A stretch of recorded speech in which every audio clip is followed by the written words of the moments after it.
Sad fucking day.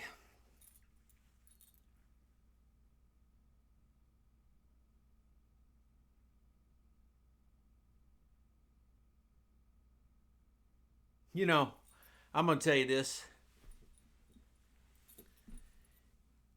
It bothers me what this fucking team does to me. I mean, what we saw today was so what's been going on these last several years. We love, no team in National Football League loves just spotting points to other teams like the New York fucking Football Giants. Here's your 10 points today. Here's your 10 points, Bears. Have at it. Enjoy them. Take it all in. After these 10 points, you're only going to score 7 for the rest of the fucking game. But here's your 10. Here you go. Mitchell Trubisky, you look like dog shit against everybody else. But against us, you're going to look all right.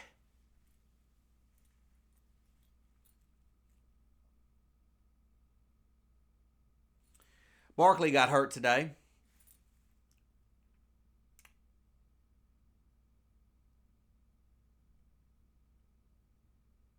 As I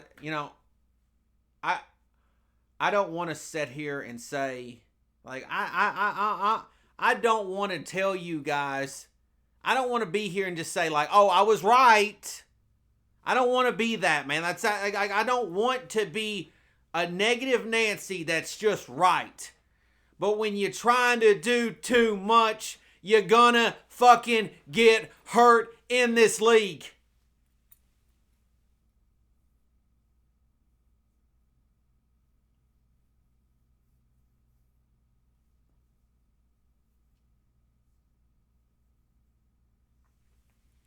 I listened to a fucking idiot this week tell me that Daniel Jones is better in his 13th game than Eli Manning was. Yeah, that's not fucking true. Not even close. I'm tired of the fumbling. I'm tired of the silly interceptions. Because we're not good enough to have our quarterback do silly shit and try to make up for it. And then everybody says, well, he plays tough. He plays tough. Yeah, when your quarterback just plays tough, that means nothing else is good. That's like trying to find something good. That's like talking. It's like, oh, what do you think about this girl I'm dating? What do you think about it? Well, I mean, she's got a cute face.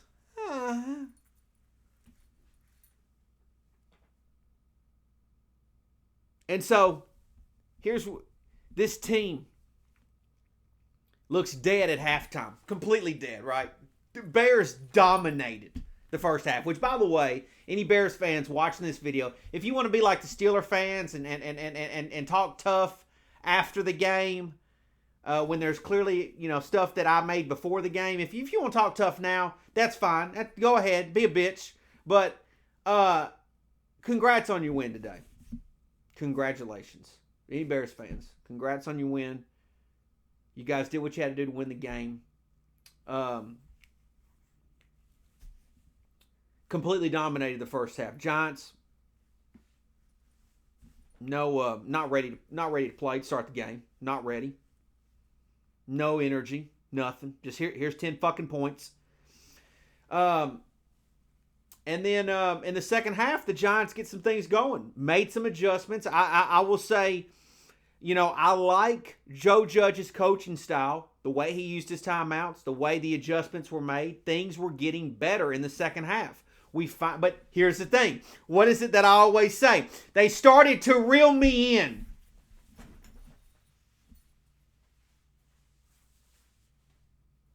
Because I was done at half. I'm not. Look, I watched the whole game. I watched all 60 minutes.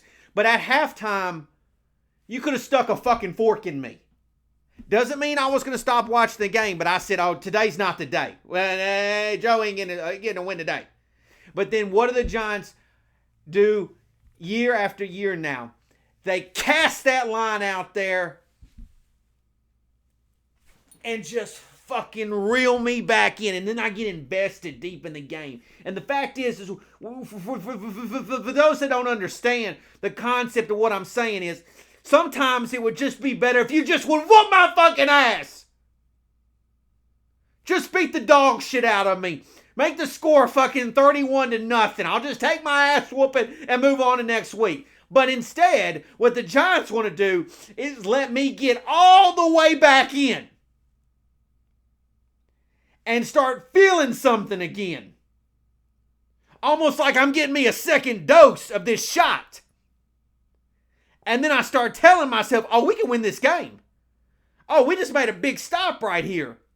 We get the ball with just over 2 minutes to go. No timeouts, but we can drop down there and win this game. And then we don't just get like to the 40-yard line. We get within that red zone. Here's an opportunity. And we don't finish the job. Because the Giants don't know how to fucking win. It doesn't matter. Like, I'm starting to figure it out now. Until these group of players, of course, Saquon's whatever.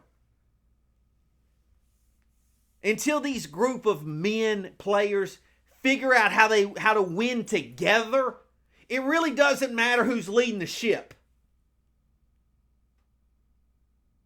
I'm going to say this too. By the way, Evan Ingram was a ghost for most of the game.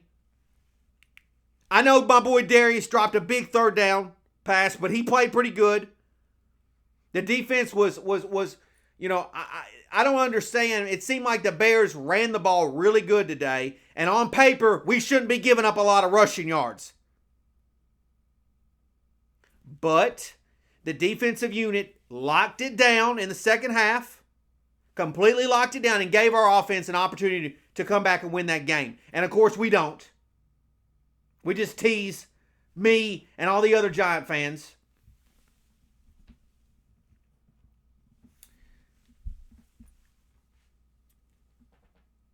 A lot of you are on the fence about, or a lot of you are probably already done with Dave Gettleman.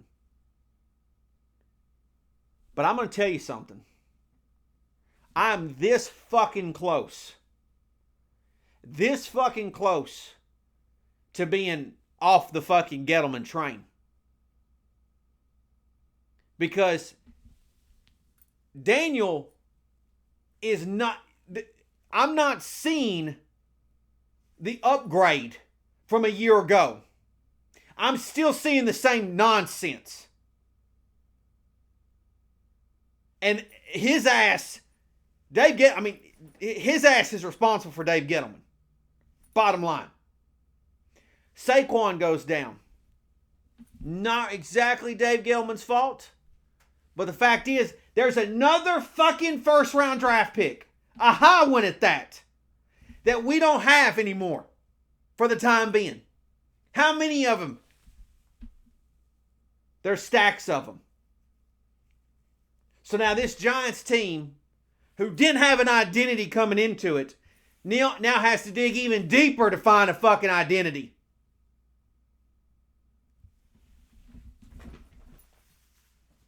God damn it.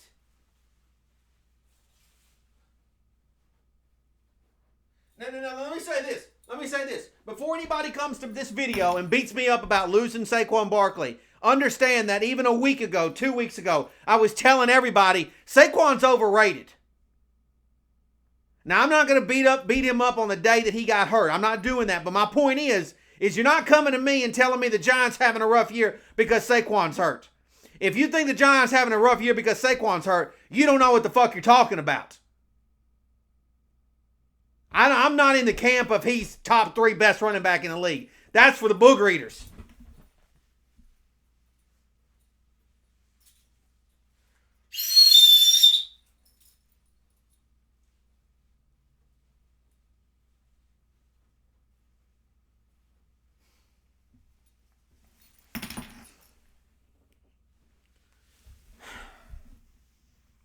I'm so frustrated, man. I'm tired of losing.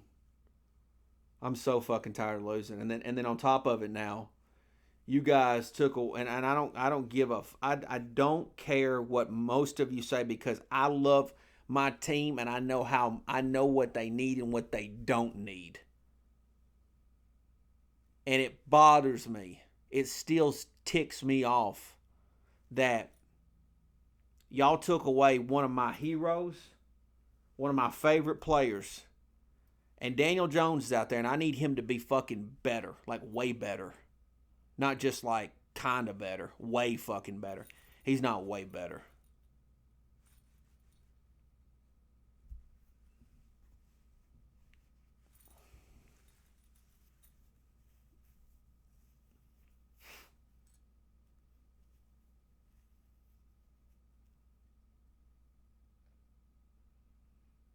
And then like here's another one. I know it didn't. I know it.